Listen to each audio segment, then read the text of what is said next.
तो कल की क्लास में जो आप पढ़े थे, आज हम लोग देखते हैं उसका थोड़ा एडवांस मेथड। तो आप सभी को पता होगा, अंग्रेजी में आप नहीं सुने होंगे, यानी कि 231 धारा। आप एसएसटी में यानी कि आपको पॉलिटी सब्जेक्ट में पढ़ाया होगा, लेकिन अंग्रेजी में भी आप सभी सीखेंगे कि 231 धारा क्या होता है। तो आइए सीखते हैं। देखिए क्या होता है आपका 231 धारा। देखिए कल की क्लास में आपको बताए थे क्वेश्चन टैग प्रेजेंट इंडेफिनिट का, और इसी में आपको आज बताते हैं 231 धारा कैसे यूज करते हैं। देखिए तो क्वेश्चन टैग का जो आपको कॉन्सेप्ट बताया गया था, क्वेश्चन टैग का मतलब क्या होता है पहले ये बताइए। क्वेश्चन टैग का मतलब क्या होता है? जैसे हम बोले क्वेश्चन वह पढ़ता है ना। अब जैसे हम बोल दिए वह पढ़ता है, तो ये आपसे क्या किए? क्वेश्चन किए। क्या किए जी? क्वेश्चन किए। और जैसे हम बोल दिए यानी कि ना, यानी कि वह पढ़ता है ना, तो ना अगर कर दिए तो हम लोग क्या कर दिए? टैग कर दिए। बस समझे? क्वेश्चन टैग का यही एक्चुअल मीनिंग आता है। तो क्वेश्चन ये हो गया और ये क्या हो गया? टैग हो गया। तो अगर इंग्लिश की बात करें तो इसका दो अर्थ में करते हैं। देखिए एक पॉजिटिव में करते हैं, एक निगेटिव में करते हैं। क्लियर? अब देखिए जैसे पॉजिटिव की बात करें तो आपका प्रेजेंट इंडेफिनिट का जो स्ट्रक्चर होता है उस पर हम लोग फोकस करते हैं और उसी के अंतर्गत पढ़ने का प्रयास करते हैं। देखिए सब्जेक्ट प्लस V1 या V5 प्लस ऑब्जेक्ट, ये आपका क्या है? सिंपल स्ट्रक्चर है। ठीक, वो पढ़ता है। अगर ना जोड़ते हैं, टैग करते हैं, तो इसमें क्या करते हैं? कॉमा लगा के यानी कि वर्ब को रखते हैं। अगर सेंटेंस आपका पॉजिटिव में हो तो इधर यानी कि नोट नहीं हो तो इधर नोट जोड़ने की आवश्यकता है। शॉर्ट फॉर्म में यानी कि किसके साथ जोड़ते हैं? वर्ब के साथ। तो यानी कि डू के साथ हम लोग जोड़ देंगे तो क्या हो जाएगा बताइए? डोंट हो जाएगा। अगर मान लिया हम लोग V5 यानी डज के साथ जोड़ेंगे तो क्या हो जाएगा? जल्दी बताइए। डजंट हो जाएगा। क्लियर? समझ रहे हैं? इसके बाद यानी कि वर्ब कि जैसे रखें नेगेटिव करके, इसके बाद सब्जेक्ट को रखेंगे। किसको रखेंगे? सब्जेक्ट को। तो सब्जेक्ट रख के उसके बाद क्या लगाएंगे? क्वेश्चन मार्क लगाएंगे। तो ये आपका क्या हो गया? स्ट्रक्चर हो गया। क्या हो गया जी? स्ट्रक्चर। अब जैसे यह क्वेश्चन है वह पढ़ता है ना, तो बताइए क्या आ जाएगा इंग्लिश? वह पढ़ता है ना, तो लिखेंगे ही। अब बताइए वह पढ़ता है तो यहाँ क्या लिखिएगा? He reads. क्लियर? अब जैसे आप यहाँ यानी कि सब्जेक्ट रख दिए, ये क्या रखे? सब्जेक्ट। अब इसके अनुसार यहाँ V5 रखे हैं। क्या रखे हैं? V5। ये V5 है यानी कि V1 या V5। तो आप ध्यान रखिए जब भी आपका आ जाए यानी कि आई आ जाए, वी आ जाए, यू आ जाए और दे आ जाए, समझिए ध्यान से। आई वी यू दे, इसके साथ क्या है? V1 की V5, V1 का यूज। इसके अलावा दुनिया का कोई भी सब्जेक्ट बनता है उसके साथ क्या जोड़ना है? एस या ES वाले, यानी आपको V5 जोड़ना है। तो ये हो गया ही रीड्स। क्लियर? ऑब्जेक्ट तो है नहीं इसमें, कॉमा लगाएंगे। उसके बाद क्या करेंगे बताइए? यानी कि आपका देखिए यानी कि डोंट लगेगा कि डजंट लगेगा? देख रहे हैं यहाँ, तो आपको हो जाएगा यहाँ डजंट। तो ये हो गया आपका DOES एंटी डजंट। उसके बाद किसको रखेंगे? सब्जेक्ट। और सब्जेक्ट आपका क्या है? ही है। तो ये आपका क्या आ जाएगा? ही आ जाएगा और क्वेश्चन मार्क लगे। तो यही आपका क्या आ गया? आंसर आ गया। अब देखिए ध्यान से, अब इसी को थोड़ा लेवल बढ़ाते हैं और समझने का प्रयास कीजिए सारे विद्यार्थी। इसको मिटा दे, लिख लिए, बहुत सुंदर। क्लियर हो रहा है जी? अब देखिए इसी में क्या करते हैं, दूसरा एग्जांपल लेते हैं और क्या करते हैं? 231 धारा लगाते हैं। क्लियर? आप सभी 231 धारा भी पढ़िए क्वेश्चन टैग में। देखिए क्या है 231 धारा। देखिए 231 धारा क्या है कि जैसे हम बोल दिए यानी कि आप, कॉमा, वह और मैं। देखिए आप, कॉमा, वह और मैं किताब पढ़ते है ना। देखिए ध्यान से, किताब पढ़ते है ना। अब देखिए यहाँ तीन व्यक्ति है। कितने व्यक्ति? तीन व्यक्ति। अब अगर मान लिया यहाँ देखिए यू आपके कौन पर्सन है? Second person. यू कौन सा पर्सन? सेकेंड। और देखिए वह कौन सा पर्सन है? Third person.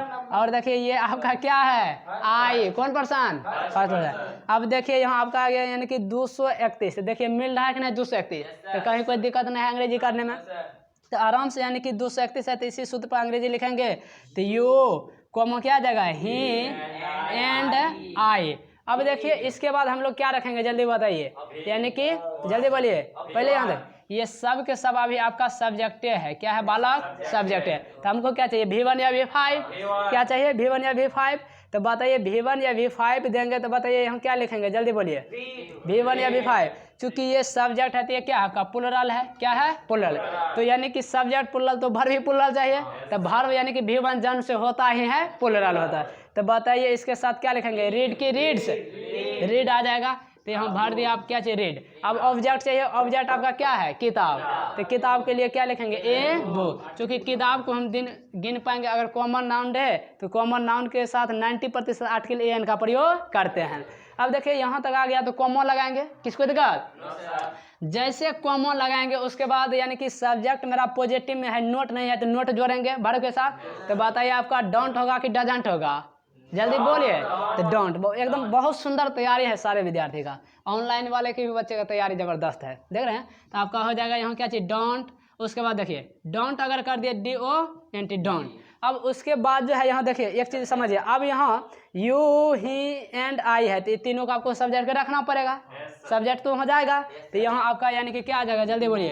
यू ही और एंड आई। तो ये आपका हो गया बिल्कुल क्लियर। इस तरह से हम लोग क्या करते हैं? क्वेश्चन टैग बड़ा से बड़ा बनाते हैं, किसको दिक्कत? चलिए बहुत सुंदर। के क्वेश्चन टैग के ही हम लोग क्या करते हैं? निगेटिव स्ट्रक्चर लेते हैं प्रेजेंट इंडेफिनिट का क्वेश्चन टैग का। तो देखिए इसका क्या आ जाएगा? सब्जेक्ट प्लस यानी कि डू या does plus note plus V1 plus object, किसको दिक्कत? समझ रहे हैं? ये आपका क्या? प्रेजेंट इंडेफिनिट का निगेटिव स्ट्रक्चर है। अब इसी में क्या किए, मान लीजिए हमको टैग करना है, क्वेश्चन टैग पर है तो कॉमन लगा के हम लोग क्या करते हैं? यानी कि वर्ब को लिखते हैं और प्लस सब्जेक्ट का। तो देखिए वर्ब यहाँ समझिए ध्यान से, यानी कि वर्ब में पहले से नोट लगा ले तो उधर नोट लिखने की आवश्यकता नहीं है। तो यहाँ क्या लिखेंगे? वर्ब को लिखेंगे। तो वर्ब लिखिए, तो वर्ब आपका क्या जाएगा? डू या डज, डू या डज प्लस क्या लिखेंगे? सब्जेक्ट। तो सब्जेक्ट उसके बाद क्या लिखेंगे? Question mark. चूंकि यह सेंटेंस पहले से मेरा क्या है? निगेटिव है। क्या है? निगेटिव है। तो अगर निगेटिव रहे तो फिर दोबारा कॉमा लगा के निगेटिव करने की आवश्यकता नहीं है। समझ रहे हैं सारे विद्यार्थी? अब देखिए क्वेश्चन कैसे रहेगा वो देखिए, जैसे वह नहीं पढ़ता है ना। अब देखिए नहीं पहले से लगल है तो प्रेजेंट इंडेफिनिट का क्या है? यहाँ से यहाँ तक बताइए इंट्रोगेटिव से निगेटिव है कि नहीं? निगेटिव है तो क्या बनेगा? ही डज नोट रीड, किसी को दिक्कत? तो देखिए ही डज यानी कि ही के अनुसार डज लिया है, नोट इसके बाद जब भी आपका डू डज आता है तो V1 ही रहता है। तो बहुत सारे विद्यार्थी का आया कि सर यहाँ हम S क्यों नहीं लगाए? तो इसलिए आप नहीं लगाए चूंकि यहाँ डज खुदे आ गया आपका V5। क्लियर? अब देखिए अब कॉमन लगाना है आपको। अब कॉमन लगाने के बाद क्या है? डू या डज रखना है। तो यहाँ देखिए आपका डज है तो डज को यहाँ रख दिए। उसके बाद देखिए नोट पहले से लगले है तो यहाँ डजंट करने की आवश्यकता नहीं है। तो उसके बाद जो आप क्या रखिएगा? डायरेक्ट हो जाए, बोलिए ही। क्लियर? समझ गए? ही। अब इसी में क्या होगा कि हम लोग लेते हैं 231 धारा। पहली बार आप सभी सुन रहे हैं 231 धारा। तो आप पॉलिटी के हर कॉन्सेप्ट को यहाँ आप इंग्लिश में भी समझ रहे थे। अच्छी बात है कि आपका कॉन्सेप्ट वहाँ से और यहाँ से लिंक होकर क्लियर हो रहा होगा, ठीक ना? तो इसको लिख लिए। अब देखिए इसी में हम लेते हैं क्या चीज़? 231 धारा। जैसे हम दे दिए यानी कि मैं और कॉमा वह और आप।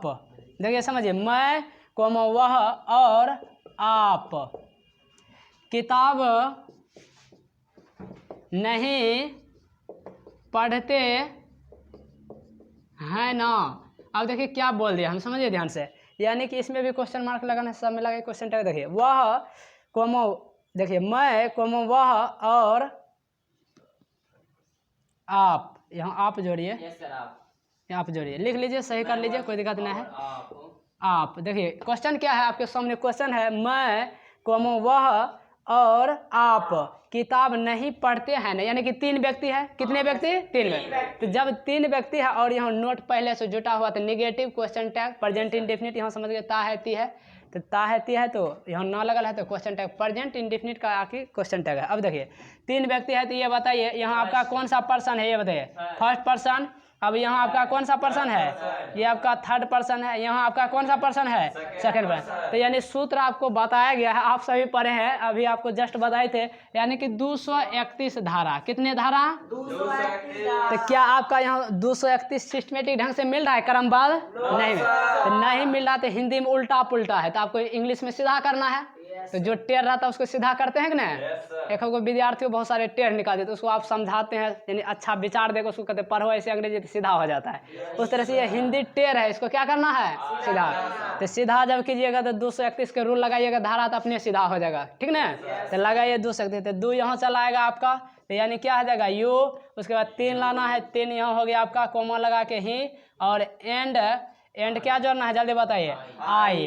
अब ये बताइए ये 3 व्यक्ति हैं, कितने व्यक्ति हैं, 3 व्यक्ति। इसके बाद आपको चाहिए सूत्र क्या है, डू या डज। सब्जेक्ट ये हुआ डू या डज। अब बताइए 3 व्यक्ति सिंगुलर की प्लुरल, प्लुरल। तो बताइए डू हो जाएगा, ना कि कहिएगा आई के अनुसार डू। आई के अनुसार डू है कि ये तीनों व्यक्ति के अनुसार, तीनों व्यक्ति के अनुसार।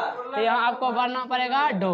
अब देखिए डू या डज दीजिए, क्या चाहिए, नोट। चूंकि इसमें नहीं है तो यहाँ दे दिए हम नोट। उसके बाद क्या चाहिए, भारू का पहला आरोप। तो बताइए भारू का पहला आरोप तो क्या चाहिए, रीड। क्या हो जाएगा, R A D, read. Clear. अब रीड के बाद आपको यानी कि देख रहे हैं ऑब्जेक्ट है, बिल्कुल है, यानी क्या नहीं पढ़ते हैं, किताब। तो पर्पस यहाँ है, उद्देश्य है। तो आपको क्या करना है, ए बुक भरना है। ए बुक हो गया, उसके बाद क्या लगाना है, कॉमा। चूंकि ना है, टैग टैग किया हुआ तो टैग करना बनाना है। तो बताइए डू की डज, डू लेगा, यानी कि प्लुरल है ये डू। डू क्या है बालक, प्लुरल। चूंकि 3। अब यहाँ आपको बनना है डू, उसके बाद सब्जेक्ट रखना है। सब्जेक्ट पता चला गया, यू ही एंड आई। आपको लिख देना है you comma he and I, question mark लगाना। इस तरह से ये आपका इंग्लिश क्या हो गया, राइट हो गया। किसी को दिक्कत? तो इस तरह से कॉन्सेप्ट क्लियर हो गया। तो अब हम लोग मिलेंगे नेक्स्ट वीडियो में, तब तक यहीं जय हिंद।